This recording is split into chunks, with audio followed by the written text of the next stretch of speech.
Hello, and welcome back to Freedom Reads, Anti-Bias Book Talk, the new video series from Teaching for Change. We talk about children's books using an anti-bias, anti-racist lens as a strategy for learning ways to talk about issues around race and the world with children. I am your host, Allyson Criner Brown, and I use she and her pronouns. Each episode includes a synopsis of the story, as well as 4 to 5 key points about the book through an anti-bias lens. Watch the introductory video to learn more about this series and about Teaching for Change. Go to the video description for links to the resources mentioned and for links to our book list on socialjusticebooks.org. And go to teachingforchange.org to show your support by making a donation to sustain and grow this work. Now, this is a special episode of Freedom Reads to support Teach Central America Week, Teaching for Change's campaign to encourage educators to teach about Central America during Latinx, Hispanic Heritage Month, and all throughout the year. Go to teachingcentralamerica.org for more resources and to learn about the campaign. I'm excited to introduce today's book to you, though please note I am not a native Spanish speaker. Today's story is Rainbow Weaver, Tejadora del arcoíris, written by Linda Elovitz Marshall and illustrated by Elisa Chavarri. Before we get started, there are 2 quick announcements. First, the key resource that you should read and refer to for this series is called A Guide for Selecting Anti-Bias Children's Books, available on socialjusticebooks.org and linked in the video description below. Second, Rainbow Weaver is on several of our book lists at socialjusticebooks.org. Central America, Latinx and Latin America, Environment and Climate Justice, and also our Spanish and bilingual titles. You'll find those links and a teaching guide on the resource page for this video. The subject of today's talk is Rainbow Weaver, published in 2016. Linda Elovitz Marshall wrote the story. She lives in New York State, though the author's note describes how the story derived from her connections to a Guatemalan organization of weavers called Mayan Hands. Weavers from this group gave input into the story, and a portion of the proceeds benefit them and the Maya Works cooperatives. Elisa Chavarri is a full-time illustrator. She was born in Peru and raised and still lives in Michigan today. Rainbow Weaver tells the story of Ishel, a girl who wants to follow in the long tradition of weaving on backstrap looms, just as her mother, grandmother, and most Mayan women have done for more than 2,000 years. But Ishel's mother is too busy preparing her weavings for the market.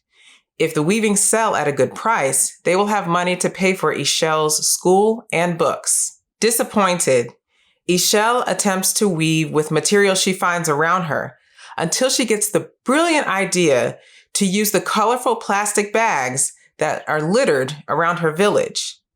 Ishel weaves the plastic strips into a colorful fabric that looks like a beautiful rainbow, just like the weavings of Mayan women who've come before her. Note that this is a bilingual English-Spanish book with words from indigenous Maya languages included, and also a glossary and a helpful pronunciation guide. Here are 4 key points to pull out about this book from an anti-bias lens. Number 1, Rainbow Weaver is a story that honors the cultural traditions and resistance of the Mayan people of Guatemala. The author's note begins, quote, "The Mayan people in contemporary Guatemala are among the most skilled artistic weavers in the world," end quote. Their traditional weaving techniques using backstrap looms go back centuries, as do patterns they weave. The purple cloths that you see on the bookshelf behind me are from Guatemala, from a dear friend who brought them while visiting home.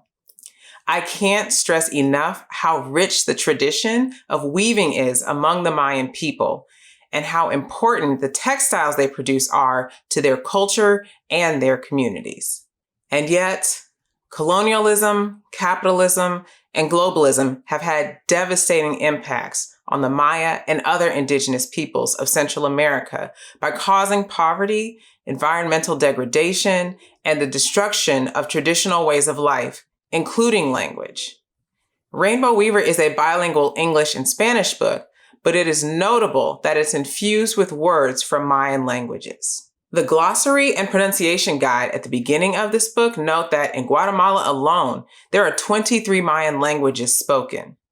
Indigenous languages in Guatemala and around the world are being threatened, so parents and educators should understand when reading this book that preserving the traditional methods of weaving and traditional languages are important forms of cultural resistance.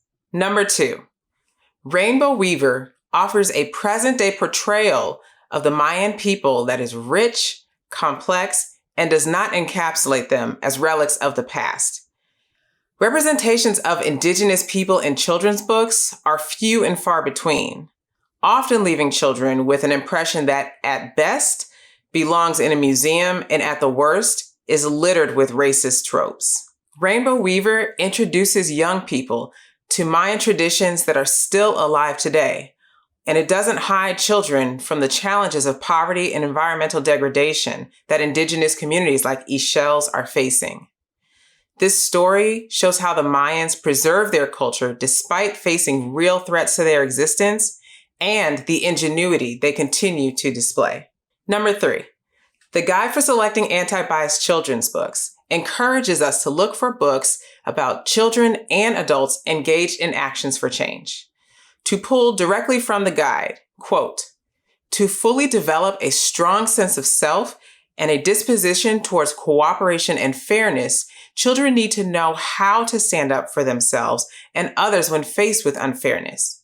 They also need to know about people from all social identity groups who have and are currently working for justice for all." My own 6-year-old gets upset when she sees trash on the sidewalks and streets in our community, and she notices when we drive to other parts of the city where there is next to no litter.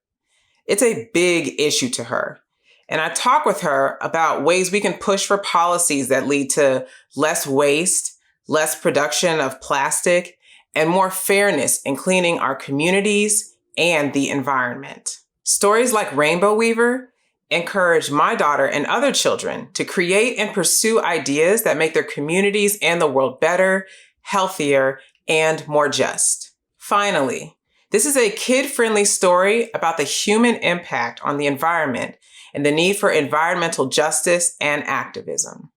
These are issues on which we cannot be neutral. Our youth will learn to either take action to address the environment, climate change, and related issues, or they will embrace inaction and further destruction. Rainbow Weaver is a particularly important book on this topic because it centers Indigenous people and young people in the narrative that we must act now. Again, the story is Rainbow Weaver, written by Linda Elovitz Marshall and illustrated by Elisa Chavarri.